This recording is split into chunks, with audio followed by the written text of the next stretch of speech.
अब हमें इस इलस्ट्रेशन में ये बता रहे हैं कि ये पूरे का पूरा हमारे पास, ये सारा हमारे पास एक है अर्बन एनवायरनमेंट, ठीक।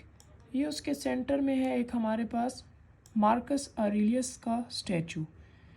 तो इसको इन्होंने प्लान में पॉइंट के ज़रिए ही मार्क किया हुआ है, लेकिन इसको रियल में हम पॉइंट तो नहीं कर सकते क्योंकि पॉइंट के पास तो कोई डायमेंशन नहीं होती। तो इसको असल रियल लाइफ में फिर हमें प्रोजेक्ट करना होता है वर्टिकली। तो एक पॉइंट को जब हम वर्टिकली प्रोजेक्ट करते हैं तो वो या तो कॉलम या ऑबलिस्क या टावर इनकी फॉर्म में आ जाता है। तो ये हमें यही कह रहे हैं पॉइंट के पास डायमेंशन नहीं होती, और पोजीशन जब हम इनकी स्पेस में असल ज़िंदगी में ग्राउंड प्लेन में हमें इसको मार्क करना हो पोजीशन को, तो हम उसको प्रोजेक्ट करते हैं वर्टिकली लीनियर फॉर्म में। वो कॉलम ऑब्लिस्क को टावर बन जाता है और प्लान में वो एक पॉइंट की तरह इशू होता है।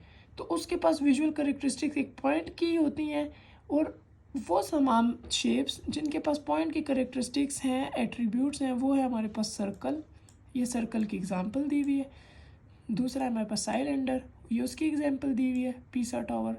ये तीसरा है हमारे पास फेयर, ये उसकी एग्जांपल दी हुई है। एक हमें यहाँ पे नीचे ये बताया हुआ है कि ये फ्रांस में 13वीं सेंचुरी में ये हमारे पास एक पिरामिडल कॉम्पोजिशन है, लेकिन इसके एंड को इन्होंने स्पायर के ज़रिए शो किया गया। तो ये एक पूरे लैंडस्केप में, ये एक फोर्टिफाइड मोनेस्ट्री है, इस पूरे लैंडस्केप के अंदर ये स्पायर की वजह से एक स्पेसिफिक प्लेस नज़र आ रही है। तो इस तरह हम पॉइंट को इस्तेमाल कर सकते हैं अपने प्लान में, और फिर उसको ग्राउंड प्लेन पे ला के हम प्रोजेक्ट कर सकते हैं वर्टिकली ताकि वो नज़र आए।